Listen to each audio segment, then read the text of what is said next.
আল্লাহ রাসূল বলেন, মান হাজ্জা লিল্লাহ, যে ব্যক্তি একমাত্র আল্লাহ তাআলার জন্য হজ করবে। যারা যাবেন প্রথমে ইখলাস নিয়তকে বিশুদ্ধ করে নেবেন ইনশাআল্লাহ।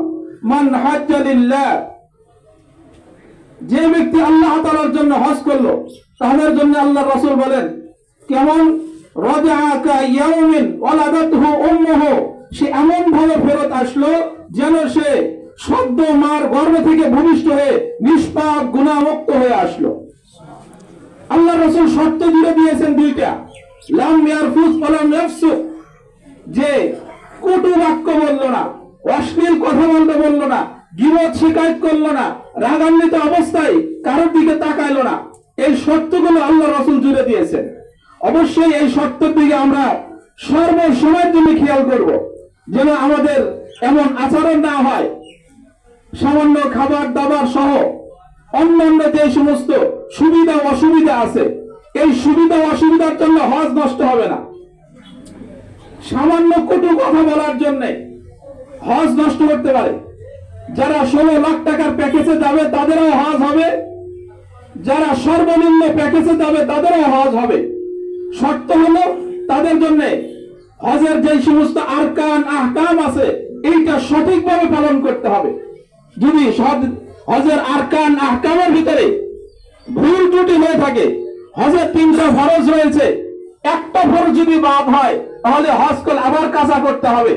নামাজের ভিতরে যে রকম ভাবে একটা ফরজ বাদ পড়লে নামাজ দোহরাইতে হয়, হজের ভিতর ফরজ বাদ পড়লেও হজ দোহরাইতে হবে। এই জন্য সর্বোচ্চ সতর্কতার সহিত আমরা ওইখানে দিয়ে আমাদের সময় নষ্ট করব না। কয়টা ফরজ আমরা জেনে নেব, মাঝখানে সময় আছে, কয়টা ওয়াজিব জেনে নেব, কারণ আমাদের মুহতারাম সাহেব অত্যন্ত আন্তরিক এবং বিনয়ী মানুষ। আপনি জিজ্ঞেস করবেন, আপনার সুন্দরকে বুঝিয়ে দিবে, এমন রুখা মেজাজি নয়।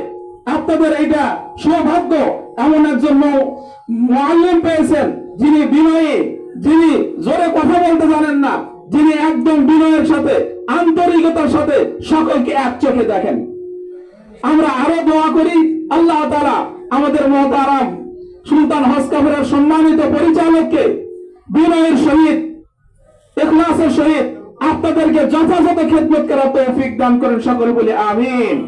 আপনারাও মুআল্লিম সাহেবকে যথাযথভাবে সহযোগিতা করবেন আন্তরিকতার সহিত।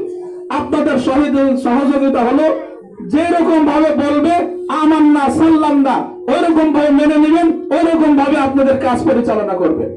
তাহলে আপনাদের কাজও সহজ হবে, আপনাদের হজও সঠিকভাবে পালন করে বেগুনাহ মাসুম হয়ে আবারও আমাদের মাতৃভূমিতে ফেরত আসবেন।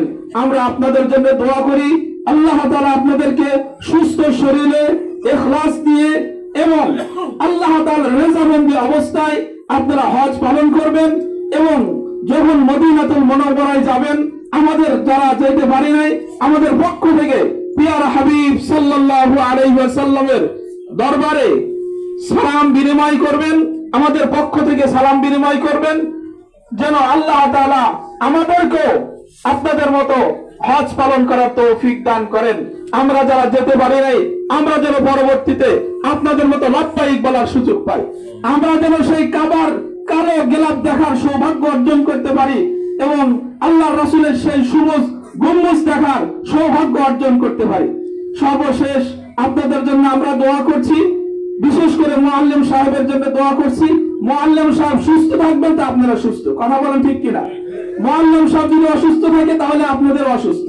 এই জন্য আপনারাও দোয়া করবেন, আমরাও মাদ্রাসা থেকে দোয়া করব আল্লাহ তাআলা যেন আমাদের সম্মানিত মুহতামিম সাহেব এবং হজের সম্মানিত পরিচালককে সুস্থ শরীর নিয়ে আপনাদের খেদমত করার তৌফিক দান করেন এবং আপনাদেরকে যেইভাবে সার্ভিস দিবেন আপনারা সেইভাবে গ্রহণ করে তার জন্য দোয়া করবেন। আমরা আপনাদের কাছে দোয়া চাচ্ছি, আপনারা আমাদের জন্য অবশ্যই ইনশাআল্লাহ আপনাদের মকবুল দোয়ায় শরীক করবেন ইনশাআল্লাহ। আল্লাহ তাআলা তৌফিক দান করেন। এই পর্যায়ে আমাদের সম্মানিত মুআল্লিম সাহেব আপনাদের উদ্দেশ্যে